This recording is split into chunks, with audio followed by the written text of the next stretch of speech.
Izzy, pretty important fight on yesterday between Gastelum and Whitaker. But before we talk about that, can we go back to the Yarn fight? Yeah, yeah. We haven't spoken since. Actually, we haven't. Yes, yes, yes. Yeah. So it was a close fight. It was going into the last round, as far as I was concerned. Did you feel that the same way? Not at the time. No, for me, I was just doing it one round at a time. But when I look at the fight, yeah, definitely into the last round, it was two apiece. So it came down to that last round, and yeah, he played a smart move and yeah, took advantage of my over aggressiveness and took me down and yeah, kept me there. The old fight game, it always say you take more away from a loss than a win. What is the big thing that you're going to take away from that fight? From this one, I pretty much reshuffled the deck, like the deck of cards that I have. It's always good to kind of have things shake up a little bit.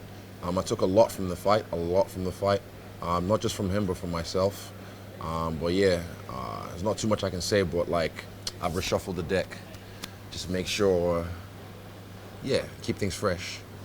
One of the things that I thought was that there was a lot of compliments going around for your performance, but I thought he paid the biggest compliment of all because he fought you different than he fights other fighters. Yeah.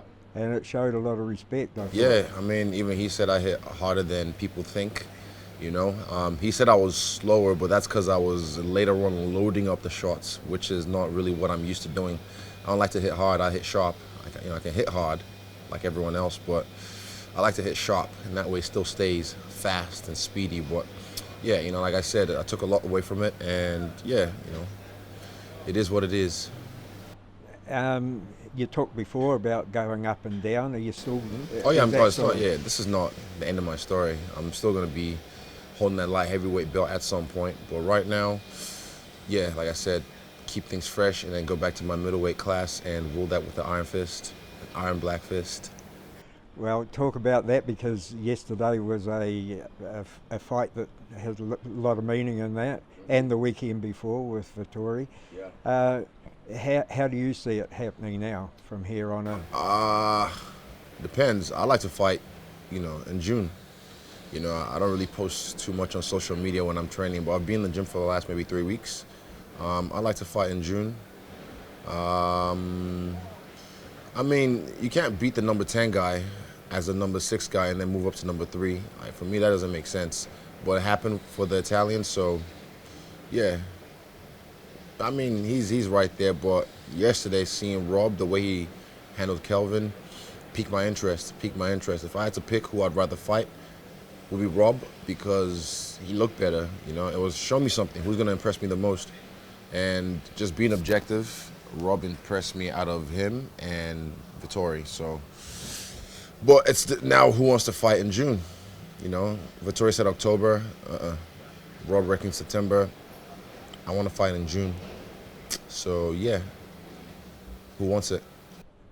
How many fights do you think you'll have again this year? You're going to try and... I want to do 3 more this year. I want to be active. That's what I want to do in June. These guys want to do October, September.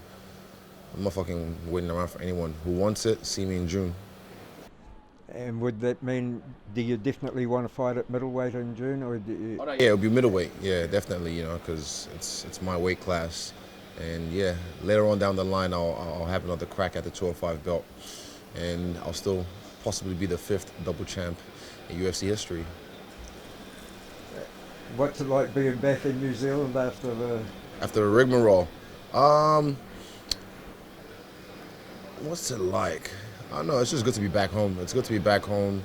After that last quarantine, took me a little longer than you actually did it to get. When someone comes out of prison and they have to kind of get used to society again. A little bit of that, getting used to people again and shit. But nah, I felt good just coming out and just sticking with my people, my close circle, and yeah, hanging out with my family. Keep the family close. Yeah. You treated yourself last time with your new car. Have you got any? I did actually, but I haven't posted anything about it yet, just because I don't know. Put it this way, so I got some jet skis, right? And I had this Pathfinder, which I've had since 2015. and I didn't realize it was a rear wheel drive. So I almost got stuck in the sand one time at the beach trying to tow the jet skis out, and I was like, okay, I need a 4-wheel drive. So I just bought me a new car last week actually, and yeah, it's good fun. I've been enjoying it, but yeah, I just keep that one to myself so that way I can kind of roll around in peace. Yeah, my McLaren is the one that I flex around with. It's a nice car, this new one, but I just keep it. You know, not everyone needs to see everything on social media. Fair enough. Yeah. As long as you treated yourself. Oh yeah, something else in definitely. Oh yeah. performance like that. Treated my dad to a new Bentley as well. That one I posted, just because he deserves it. I bought him a car in 2019, a brand new one, and then some shit happened that made me feel like, ugh. I always thought he looked better than Bentley anyway. Good on you, man. I'm glad you're enjoying your success. And I'm glad, honestly, before all these other cunts came in, all these internet media people, you've always been here covering fight sports, so you're the OG. I always have time for you. Yeah, always have time for you. So all these guys, they just late to the party because, we're popular now, but you've been here since day dot. So yeah, respect to you, always. I appreciate it. I Yes. appreciate it every time. No worries, brother. Easy. Man. Good on you, man. Okay, brother. Thank you Good so on much, Tony. Yeah. You're the man. Cheers, man.